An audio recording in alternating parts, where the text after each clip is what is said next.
Hello friends, welcome to my YouTube channel. आज हम इस वीडियो में बात करने वाले हैं चंबल नदी के बारे में। यह राजस्थान जीके के अंदर हम देखें सेकंड ग्रेड के अंदर तो चंबल नदी है वो इम्पोर्टेंट है। तो आज हम चंबल नदी के बारे में पूरा पढ़ने वाले हैं। आप वीडियो को लास्ट तक जरूर देखना, साथ इस वीडियो को अपने दोस्तों के साथ भी शेयर जरूर करना। चंबल नदी है, इसके जो उपनाम है वो क्या क्या है वो भी आपको बताए। सबसे पहले देखिए तो चर्मवती, एक तो इसे चर्मवती बोलते हैं, दूसरा इसे नित्यवाहिनी बोलते हैं। नित्यवाहिनी, नित्यवाहिनी क्यों बोलते हैं? क्योंकि ये हमेशा बहती रहती है। ये बारहमासी नदी है, इससे ये भी इम्पोर्टेंट है, ये बारहमासी नदी है। ठीक है, ये बारहमासी नदी है और नित्यवाहिनी है, चर्मवती है, ये इसकी उपनाम है। अब हम देखिए तो चंबल नदी है वो राजस्थान की कामधेनु भी कहलाती है। राजस्थान की कामधेनु, राजस्थान की कामधेनु है वो कौन सी नदी है? तो वो है चंबल नदी। उसके बाद में राजस्थान की ये बारहमासी नदी है। बारहमासी नदी दो है, एक तो माही है और एक है चंबल।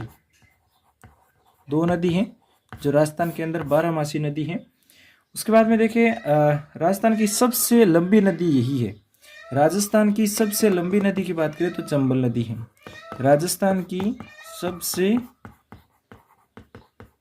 लंबी नदी, राजस्थान की सबसे लंबी नदी चंबल नदी है। ठीक है, उसके बाद में हम देखिए चंबल नदी के बारे में तो राजस्थान के अंदर इसकी टोटल लंबाई है वो कितनी है, और टोटल जो चंबल नदी की लंबाई है वो कितनी है। ये तीन राज्यों में है। एक तो मध्य प्रदेश से निकलती है, फिर राजस्थान में आती है, फिर यूपी में। तो इन तीन राज्यों में चंबल नदी का बहाव क्षेत्र है। कुल लंबाई की बात करें, चंबल नदी की जो टोटल लंबाई है, टोटल लंबाई है वो है 1051 किलोमीटर। 1051 किलोमीटर तो टोटल लंबाई है चंबल नदी की। और इसमें बात करें मध्य प्रदेश की, मध्य प्रदेश के अंदर इसकी लंबाई है 320 किलोमीटर। और राजस्थान में है, राजस्थान की बात करें तो राजस्थान के अंदर चंबल नदी की जो लंबाई है वो है 322 किलोमीटर। 322 किलोमीटर है राजस्थान के अंदर चंबल नदी की लंबाई। उसके बाद में हम बात करें मध्य प्रदेश की, मध्य प्रदेश की 320 होगी और राजस्थान की 322 होगी। उसके बाद में अंतर्राज्यीय सीमा बनाती है, यानी उत्तर प्रदेश के साथ और राजस्थान के साथ ये सीमा बनाती हैं, उसकी लंबाई कितनी है? उत्तर प्रदेश यानी यूपी और राजस्थान की जो सीमा बनाती है, अंतर्राज्यीय सीमा बनाती है, उसकी लंबाई है 252 किलोमीटर। 252 किलोमीटर है। और अलग से यूपी की देखें तो यूपी की जो लंबाई है यूपी के अंदर वो है 157 किलोमीटर। 157 किलोमीटर ये यूपी में है। और राजस्थान के अंदर इसकी लंबाई है 322 किलोमीटर। मध्य प्रदेश में है 320 और उत्तर प्रदेश के अंदर इसकी लंबाई है 157 किलोमीटर। और ये अंतर्राज्यीय जो बॉर्डर बनाती हैं उसकी लंबाई है 252 किलोमीटर।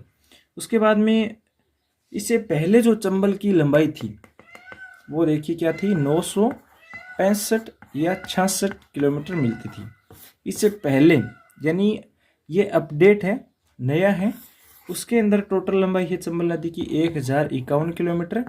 लेकिन जो पुरानी किताबें हैं, पुरानी जो क्वेश्चन आई हैं, उसमें चंबल नदी की लंबाई कितनी बताई गई है? 966 या 65, दोनों में से एक मिलती है आपको एग्जाम के अंदर ऑप्शन में। 966 ज़्यादातर मिलती हैं, 65 भी कहीं कहीं मिलती हैं। इसलिए आपको याद रखना है, पहले अगर एग्जाम के अंदर आता है तो ये 1051 न मिले तो ये करना है आपको, अगर ये नहीं मिले और ये मिले 1051 तो ये आपको करेक्ट आंसर है वो करना है। ओके, उसके बाद में हम देखें राजस्थान की एकमात्र ऐसी नदी है जो अंतर्राज्यीय सीमा बनाती है, यानी एकमात्र नदी है जो अंतर्राज्यीय सीमा बनाती है, अंतर्राज्यीय सीमा बनाती है। ये चंबल नदी एकमात्र नदी है जो अंतर्राज्यीय सीमा बनाती है। राजस्थान प्लस यूपी, इन दोनों राज्यों की सीमा बनाती हैं। चंबल नदी। उसके बाद में हम देखिए अगला जो स्टेप है, अगली जो इसकी विशेषता है वो है कि इसके ऊपर 3 बांध बनाए गए हैं। 3 बांध है। 3 बांध कौन कौन से हैं वो देखिए। तो गांधी सागर बांध 1 नंबर पर आता है, गांधी सागर। ये गांधी सागर है, ये कहां पर है? 1 नंबर पर है गांधी सागर, गांधी सागर बांध। गांधी सागर बांध कहां पर है? तो ये है मध्य प्रदेश में। उसके बाद में 2 नंबर पर आता है राणा प्रताप सागर। राणा प्रताप सागर, राणा प्रताप सागर बांध है वो कहां पर है? तो ये राणा प्रताप सागर बांध है, ये है चित्तौड़ में, राजस्थान में है, चित्तौड़गढ़। ये है चित्तौड़गढ़ में राणा प्रताप सागर बांध।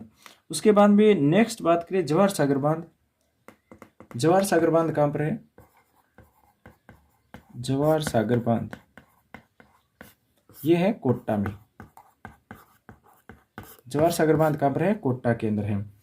अगला जो कोटा बैराज है या कोटा जो बांध बोला जाता है वो कहां पर है? कोटा में है।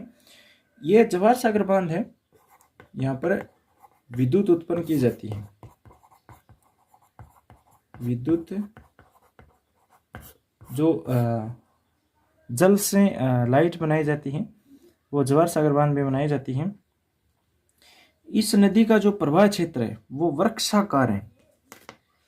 ये इंपॉर्टेंट है, इसकी जो विशेषता है उसमें ये इंपॉर्टेंट है चंबल नदी के बारे में कि इसका जो बहाव क्षेत्र है, प्रवाह क्षेत्र है, प्रवाह क्षेत्र है वो है वृक्षाकार। वृक्षाकार, इसका प्रवाह क्षेत्र क्या है? वृक्षाकार है। जहां पर सर्वाधिक मगरमच्छ और घड़ियाल पाए जाते हैं। यानी इस नदी पर क्या है? एक तो मगरमच्छ सर्वाधिक है, मगरमच्छ, एक घड़ियाल, ये पानी में है, दोनों ही पानी में मिलते हैं, मगरमच्छ और घड़ियाल, ये चंबल नदी में मिलते हैं। ठीक है। और उसके बाद में देखिए यूनेस्को की विश्व धरोहर के लिए नामांकित एकमात्र नदी है। यानी यूनेस्को में भी इसको शामिल किया गया है। यूनेस्को में शामिल होने वाली चंबल नदी है वो पहली है, एकमात्र नदी है, फर्स्ट चंबल नदी यूनेस्को में शामिल की गई है। एक विश्व जो धरोहर होता है उसमें शामिल किया गया है। इसका जो अपर्दन है वो अवनालिका अपर्दन है। चंबल नदी का जो अपर्दन है, ये भी क्वेश्चन पूछा जाता है। अवनालिका अपर्दन है चंबल नदी का। भाव क्षेत्र के अंदर इसका अवनालिका अपर्दन है वो पाया जाता है। गहरे गहरे गड्ढे बने होते हैं। बीहड़ क्षेत्र की बात करें, ये क्वेश्चन भी एग्जाम में बार बार पूछा गया है। पिछले एग्जाम जो हुए हैं उनमें अगर आप जो प्रीवियस क्वेश्चन है वो अगर आप देखेंगे तो उसमें आपको मिलेगा कि बीहड़ क्षेत्र, बीहड़ क्षेत्र है वो सर्वाधिक किस नदी के किनारे हैं? तो वो है चंबल। बीहड़ क्षेत्र है वो चंबल नदी के नजदीक सर्वाधिक है।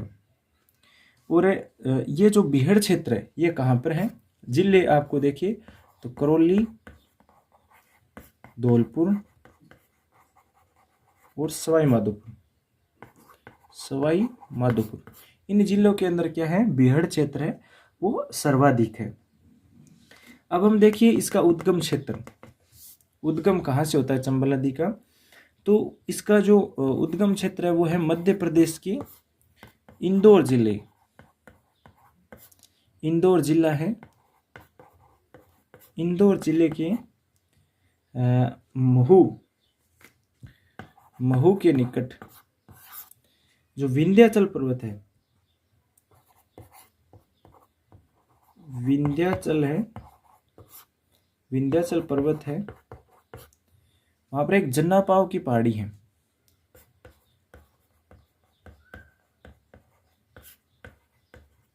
वहां से इसका उद्गम क्षेत्र है महू मध्य प्रदेश का इंदौर जिला है। महू जो एक क्षेत्र है वहाँ पर विंध्याचल पर्वत है जहाँ पर जन्ना पाव की पहाड़ी है।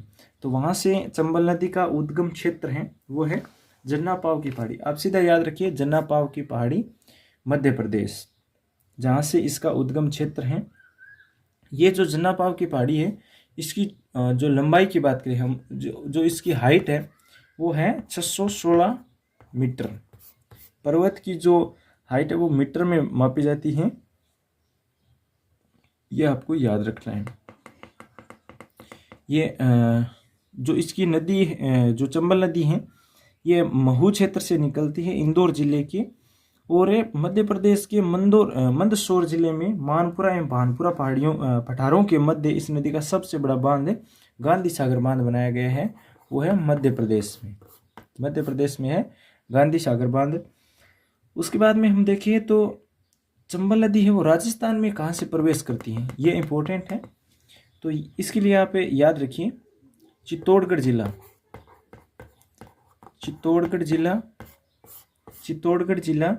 भैंसरोडगढ़ तहसील और चौरासीगढ़।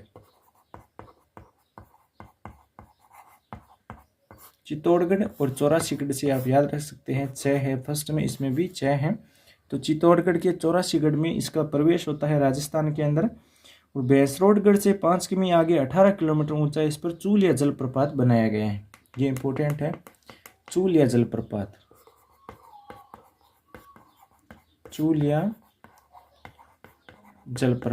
ये चूलिया जलप्रपात चित्तौड़गढ़ में है और इसकी हाइट कितनी है 18 मीटर है।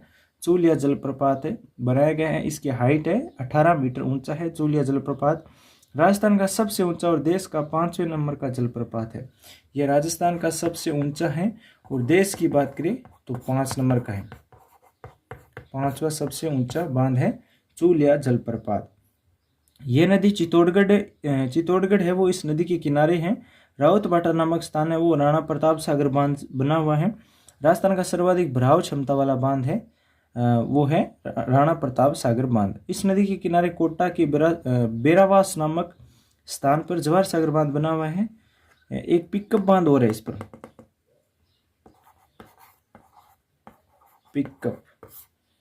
पिकअप बांध चंबल नदी पर बना हुआ है। कोटा बेराज बांध भी इस पर है और सर्वाधिक जो कैचमेंट एरिया है वो इस पर है और इसका जो बहाव क्षेत्र है वो है सवाईमाधोपुर, करौली, धौलपुर। अंत में ये उत्तर प्रदेश के इटावा, मुरादगंज, ये क्वेश्चन भी पूछा जाता है। इटावा में जाकर के ये चंबल नदी है वो यमुना में मिल जाती हैं। तो ये इटावा में यमुना में मिलती हैं, ये आपको याद रखना है। गांगे सूस जो स्तनधारी जीव है वो भी इसमें पाए जाते हैं। गांगे सूस है वो एक जलीय जीव है जो चंबल नदी में पाया जाता है। और राजस्थान का कानपुर कोटा शहर चंबल नदी के किनारे है। कोटा है वो इसके किनारे हैं और कोटा को क्या कहते हैं, राजस्थान का कानपुर। राजस्थान का कानपुर किस शहर को कहते हैं, तो कोटा को कहते हैं। अब हम बात करें सहायक नदी की, तो 1 नंबर पर आती है मेज नदी, सहायक नदी।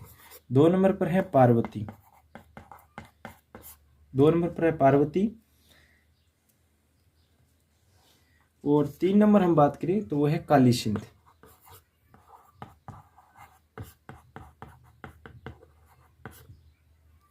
और उसके बाद में है 4 नंबर पर आहू। और 5 नंबर की बात करें तो वो है परवन, निमाज भी इसकी सहायक नदी है, निमाज। ब्राह्मणी या ब्रह्मणी बोलते हैं, ये भी इसकी सहायक नदी है। और बनास नदी भी सहायक नदी है। बनास नदी भी क्या है, सहायक है। बनास नदी ये इंपॉर्टेंट है, बनास तो सहायक है ही, बनास नदी इसकी सहायक है। ठीक है, ये नदियां थी इसकी। अब नेक्स्ट वीडियो में हम देखेंगे बनास के बारे में। तो आज चंबल नदी के बारे में देखा हमने। ये वीडियो आपको अच्छा लगा हो तो इस वीडियो को लाइक करना, अपने दोस्तों के साथ शेयर जरूर करना। अगर आप सेकंड ग्रेड की तैयारी करते हैं तो सभी टॉपिक है वो लगभग आपको क्लियर कराए जाएंगे, इसलिए चैनल भी सब्सक्राइब जरूर कर लेना।